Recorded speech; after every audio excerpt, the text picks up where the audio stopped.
Hola, bueno, vamos a ver hoy la unidad 9 que se denomina análisis multivariado de la varianza o también llamado MANOVA. Esta unidad 9 correspondería haberla dictado antes, pero preferimos arrancar con los análisis multivariados tanto de ordenación como clasificación primero y después dar el tema MANOVA porque utiliza conceptos matriciales que lo hemos visto anteriormente. Recordemos una ANOVA, el análisis de la varianza a un factor, y recordemos que teníamos una variable independiente, que le llamábamos factor porque era una variable independiente nominal, tenía distintos niveles del factor, y teníamos una variable dependiente que era cuantitativa, y recuerden que esa variable dependiente es la que le hereda a los residuos o errores los supuestos o requisitos estadísticos necesarios como normalidad, independencia y homogeneidad de varianza. Vamos a dar el ejemplo, vamos a retomar un ejemplo que es de flores de lirio, que es un ejemplo clásico de Fisher. Vamos a tomar una variable que es el largo del pétalo de estas flores de lirio y el factor es especie que tiene 3 niveles.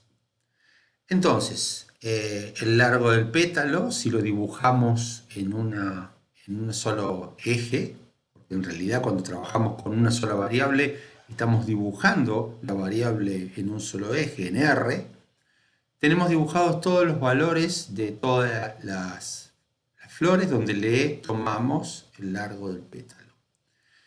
La hipótesis nula es que la media de A es igual a la media de B, igual a la media de K si hubiera K niveles del factor. Acá tenemos 3, para el caso de este son 3. Entonces, si la hipótesis nula es cierta, quiere decir que hay una sola media y todo el resto de los valores responden a una sola media, porque mu de A es igual a mu de B igual a mu de K. Quiere decir que podríamos dibujarlo con un valor promedio y un desvío estándar a la derecha y a la izquierda. Si fuera cierta la hipótesis alternativa de que al menos una media es diferente, o al menos un par de medias son diferentes, entonces tendríamos graficado el mismo gráfico, pero con distintos colores que representan a cada uno de los 3 niveles del factor. Y hagamos de cuenta que son diferentes todos de todos. Si eso es así, tenemos 3 medias. Está la media de lo que sería el grupo de las flores que está representado con azul, el de amarillo y el de verde claro. Eso significa que tendríamos una media y un intervalo, o un desvío estándar a la derecha y a la izquierda, para cada uno de los 3 grupos. Ahora, si quisiéramos ver el ancho del pétalo, lo mismo tendríamos entonces el ancho del pétalo con los 3 grupos de las 3 especies. La especie 1 en azul, la especie 2 en amarillo, la especie 3 en verde. Ahora, ¿qué pasa si yo quiero graficar también el largo del pétalo? Digo, ¿qué pasa si quiero graficar las dos cosas juntas? El largo del pétalo y el ancho del pétalo. Si yo lo que hago en vez de trabajar con una sola variable, que es o trabajar con el largo o trabajar con el ancho, trabajo con las dos juntas, estoy representando cada uno de los puntos en un espacio de 2 dimensiones. O sea, las dimensiones son 2 porque las variables son 2. Entonces ahí tengo el grupo que corresponde a los puntos azules, el grupo de los puntos amarillos y el grupo de los puntos verdes. Y se nota que las mismas distancias que estábamos viendo en R con el largo del pétalo o en R con el ancho del pétalo, lo estamos viendo en 2 dimensiones ahora con la combinación de ambas variables a la vez. La hipótesis nula sigue siendo mu de A igual a mu de B igual a mu de K, que en este caso son 3. Y la hipótesis de la alternativa sigue siendo que al menos una sea diferente. Pero ahora la diferencia está en que cada una de estas mu no es una media pensada en una sola dimensión. Estamos pensando en una media p-dimensional, para cada una de las P variables que tenemos. Una media P dimensional que no sea P igual a 1 significa que es un centroide. Entonces, la hipótesis nula y la hipótesis alternativa que estamos pensando con dos o más dimensiones es que son iguales los centroides. Mu de A, mu de B, mu de K son centroides. Y eso, si lo representamos, si representamos la hipótesis nula, es que en toda esa distribución hay un solo centroide. El centroide es donde coincide la mu del largo del pétalo con la mu del ancho del pétalo.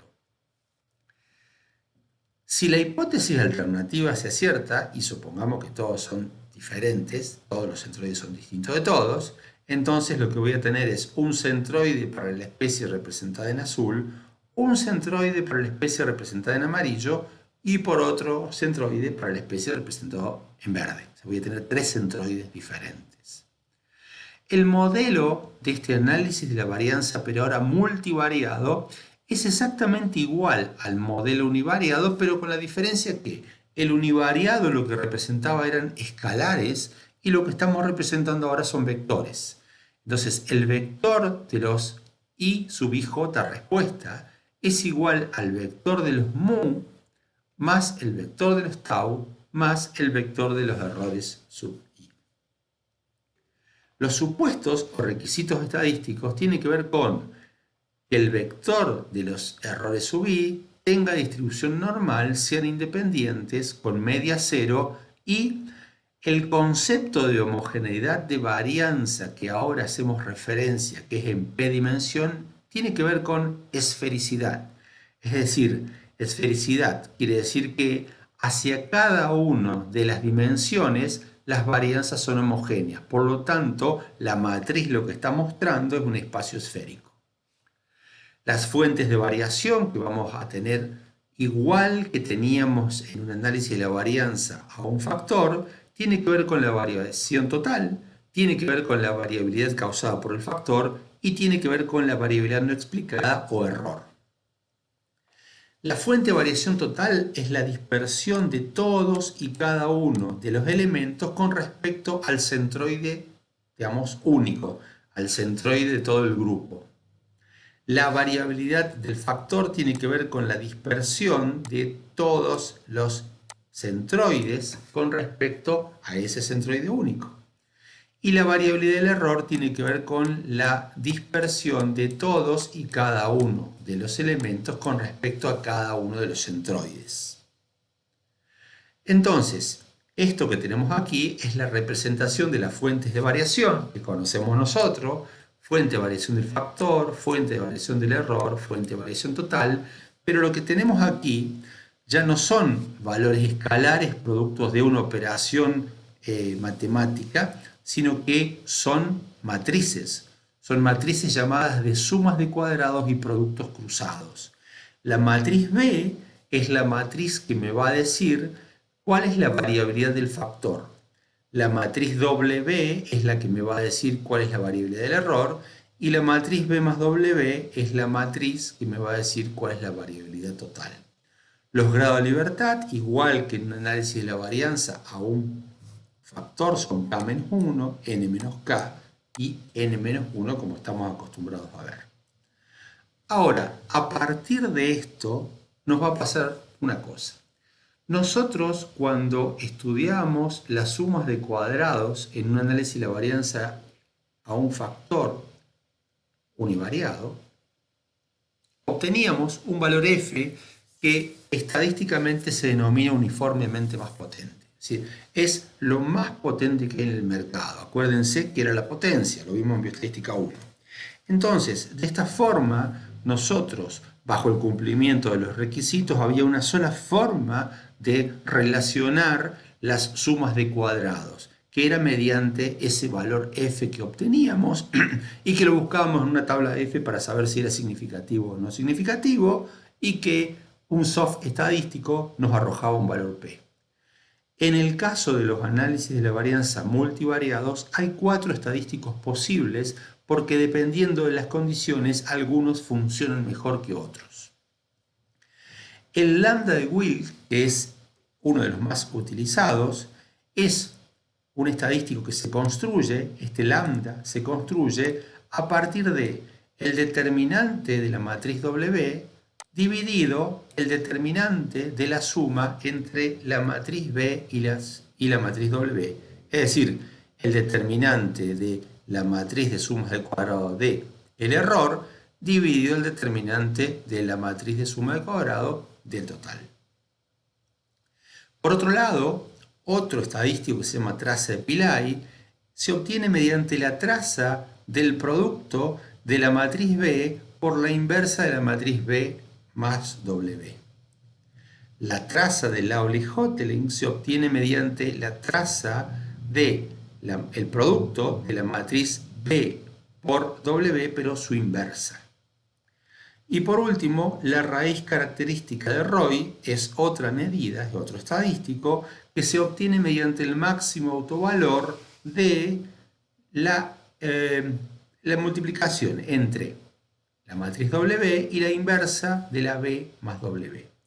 Esos son los 4 estadísticos que podemos obtener para poder poner a prueba la hipótesis nula que todos los centroides son iguales o la alternativa de que al menos uno es diferente.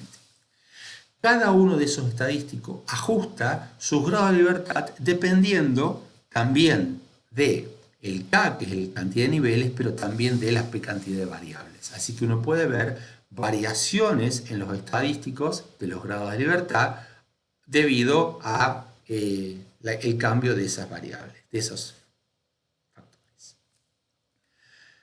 Recordemos entonces esto, ¿qué pasa si tenemos 3 centroides y cada uno representa a cada uno de los grupos? ¿Sí?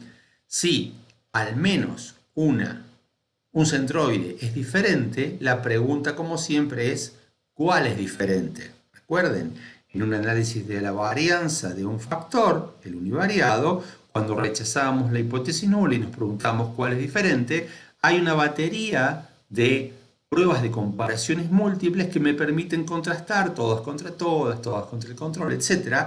¿Cuáles son diferentes de cuáles? Bueno, en el marco de la estadística multivariada, en el MANOVA, hay algunas pruebas de comparaciones múltiples, pero la más utilizada es la que se denomina T cuadrado de Hotelling. Ese T cuadrado de Hotelling es perfectamente equiparable a lo que sería un test de Tukey y se realizan comparaciones de a pares mediante un algoritmo matemático. ¿Sí? Equivale al test de Tukey univariado. Los supuestos o requisitos de esta prueba son que los errores o el vector de los errores normal independiente, media cero y esférico. ¿Se acuerdan que habíamos dicho? Normalidad multivariada, independencia. Ahora cuidado, porque tiene que haber independencia entre las unidades, pero hay dependencia entre las p variables tomadas sobre la misma unidad. ¿Sí? Por ejemplo, entre este individuo y este individuo, son 2 flores diferentes tomadas de 2 plantas diferentes, tiene que haber independencia, pero tiene que haber dependencia entre todas las p variables tomadas sobre el mismo individuo. La media cero ya habíamos dicho que viene así por su concepción, y la esfericidad ya habíamos dicho que tenía que ver con una matriz que hacia todas sus dimensiones tiene igual dimensión, por lo tanto tenemos un espacio esférico. El ejemplo es el que puso Fisher cuando creó este tipo de análisis, que es el caso de lirio, de iris. Una variable independiente, que es el factor, que tiene 3 niveles, las 3 especies de lirio que son virgínica, versicolor y setosa, y la pregunta es si son significativamente diferentes las 3 especies en función de medirle 4 variables: el largo y el ancho del sépalo, el largo y el ancho del pétalo. La hipótesis nula es que el centroide de la especie 1 es igual al centroide de la especie 2, es igual al centroide de la especie 3, y al menos uno de los centroides diferentes es nuestra hipótesis alternativa. Obviamente no podemos graficarlo porque se grafica en 4 dimensiones y las n unidades están dibujadas en esas 4 dimensiones. Y como ejemplo, Este es el resultado del lambda de Wilks, donde me da el valor del estadístico, lo asocia a un valor f para buscarlo asintóticamente a un valor p y nos arroja un valor p que es menor que 0,0001. Por otro lado, la traza de Pillai, este es el estadístico que se obtiene en Pillai, esto es la forma de asociarla que tiene al valor f, y este es el valor p. El valor de Lawley-Hotelling también nos dan esos valores, el valor de Roy también nos dan esos valores, y la pregunta es, si nos rechazó la hipótesis nula, ¿cuál es diferente de cuál? Cuando le pedimos que haga el t cuadrado de Hotelling, el valor de comparación es múltiple, las ordenas a partir de la primera variable, ordena los valores a partir de los promedios de la primera variable, y después los otros quedan desordenados, y arroja valores ABC, como nos tenía acostumbrado a arrojar el test de comparación múltiple de Tukey, diciéndonos que todas son diferentes de todas. Los tres centroides son diferentes todos de todos. Volvemos a revisar lo que decíamos a partir de cómo cada una de estas pruebas ajusta los grados de libertad, y fíjense que los grados de libertad que ve el lambda de Wilks son 8 y 2,88, la traza de Pillai son 8 y 2,90, el valor de Lawley-Hotelling son 8 y 2,86. Fíjense que cada uno de los estadísticos lo ajusta de una manera diferente, en definitiva para arrojarnos el valor P para rechazar la hipótesis nula. Ahora, tenemos 4 estadísticos, la pregunta es ¿cuál usamos? Como regla general y en función del uso que se tiene de esos estadísticos, si se cumplen los supuestos, si corroboramos que hay normalidad multivariada y que hay esfericidad, ¿sí? Normalidad y homogeneidad de varianza, el más potente es el lambda de Wilks, el más utilizado. Mientras que si el cumplimiento de los supuestos es cuestionable, se suele utilizar la traza de Pillai porque sería menos susceptible de tener sesgos a partir del incumplimiento de los supuestos o requisitos. Bien, hemos dado el ejemplo de este MANOVA, pero con un factor.